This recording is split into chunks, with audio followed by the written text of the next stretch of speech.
At the time of recording this video, there are 24 heroes in Overwatch, and each of them comes with a unique weapon and set of abilities. One of them can activate invisibility, whilst another pulls you towards him with a chain and hook.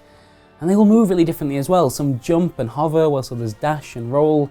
There's a time-jumping British pilot with a dodgy accent, a Brazilian DJ who heals people with his music, a genetically engineered scientist gorilla, and a Korean lady in a mech. What I'm trying to say is, Overwatch, from my perspective, is an extraordinarily difficult game to keep balanced. So how does Blizzard do it? Or how do they try to do it, at least?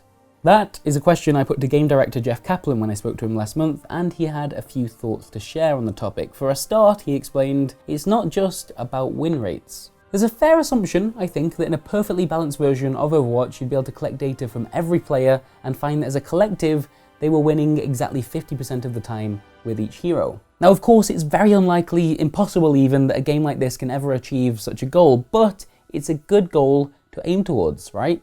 Well, yes and no, says Kaplan.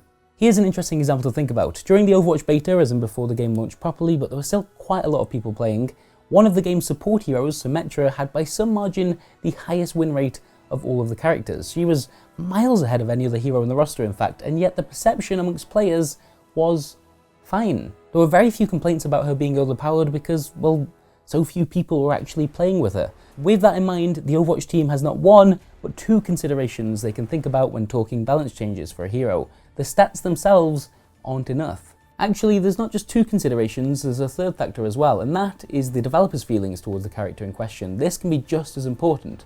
Let's take the Symmetra example. So we know that she's underplayed but overpowered. This tells Blizzard that it's not just going to be a case of changing the amount of damage she does or altering the cooldown on some of her abilities.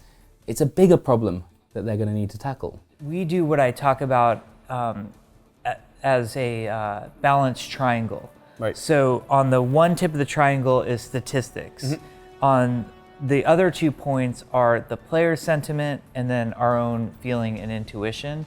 And sometimes all three of those align. You can just see a problem straight up. Sometimes one of those points of the triangle doesn't align with the others. And there is no right or wrong. There is no formula to it, like if the stats always say it's wrong, it's therefore Sure. wrong. It's more art than science at a certain point. So with the Symmetra example, her stats were way off, right? She was winning way too many games compared to other heroes, and that is a problem. But as we've said, the perception at the time amongst the game's community didn't really match those figures. Players thought she was fine, if perhaps a bit boring, and that would have pulled her back into safe territory if it weren't for a bigger issue being discussed within the Overwatch team, which was, yes, she's boring, and as a result, this hero probably needs a major overhaul. As you probably know if you've played Overwatch for a while, the team would eventually, much later on, completely rework her playstyle to address this, introducing 2 brand new abilities that meant players might want to pick Symmetra more often, and that she might be more fun more often. Now, it's one thing to take an existing character and think about what their balanced triangle looks like at present, but what happens when you're introducing a brand new hero into this game's ecosystem? I had a conversation last year with one of the designers of League of Legends in which he explained that they're not necessarily too worried if a new champion is a little overpowered to begin with, because they'd rather players get a really good sense of how that character functions and what makes them potentially a powerful ally or opponent, rather than them seeming just unimportant and that character slipping under the radar as a result. Now, I put that idea to Kaplan to see if the Overwatch team share a similar mindset when it comes to new heroes, and here's his response. I think that's a really intelligent design philosophy. I don't know if League and Overwatch are apples to apples in comparison. I think MOBAs in general have a far greater number of heroes. Yep. And I know we've been compared to MOBAs a lot. There's a lot of obvious MOBA influence in Overwatch. There's no denying that. But I have a feeling that the number of heroes we introduce over time will be far fewer than your average MOBA, whether it's Heroes, League of Legends, Dota. And in that regard, I'm not sure it's as important for a hero to instantly stand out and make its statement to everybody. Also, you're not paying for heroes, which I think really influences some of the decision making as well. Right. Like our heroes, we're not worried if anybody buys Orisa or not. Yeah, Actually, sure. nobody bought Orisa. Or everybody bought Orisa, Yeah, depending how you look at it. I mean, that's an interesting point. Most of us are going to be less likely to buy a new hero, if the game allows it, when they're a bit crap. Anyway, since launching 12 months ago, we've seen 3 new heroes added to the Overwatch pool, which means yes, this game is unlikely to ever match the number of characters offered by games like League of Legends, Dota 2, or even Heroes of the Storm. But we are inevitably going to see more heroes over the coming years. A lot of them. That's a given. And so my final question is this: does Overwatch get more difficult to balance as you introduce more heroes? In my mind, at least, more heroes means more variables to consider. Like with Orisa, the most recent example, she's got a new deployable barrier, and it felt like as she arrived in the game, so many other characters had to be altered in some way to ensure that barriers didn't dominate the entire experience. Is that not an example of another hero coming in and everything becoming more complicated? I don't know if it will necessarily get more difficult. I think we've hit, at some point you hit a complexity threshold with balance, with the number of heroes. And I feel like we're kind of in one of those right now. Like, I'm not sure it's gonna get any more difficult.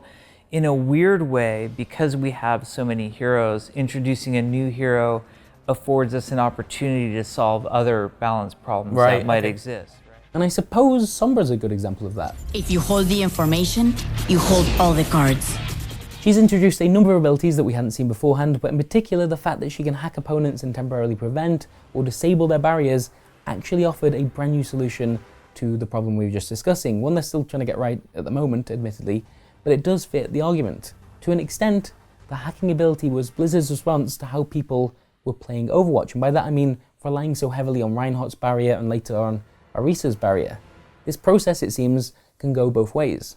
And that's about all I've got for one episode. I think it's a really complex topic, but I like that as a starting point, how one of the biggest competitive games out there right now tackles balance. If you follow the channel, you know I'm a big Overwatch fan, but more than that, I'm just fascinated by this entire process, how Kaplan and his pals try and keep a game balance that's played, we're told, by more than 30 million people. And all those people play it differently too. Like, there's a difference between a pro Overwatch player and someone that just does quick play, for example. And yet, yeah, they have to maintain a feeling of fairness throughout that. I don't even know where you start.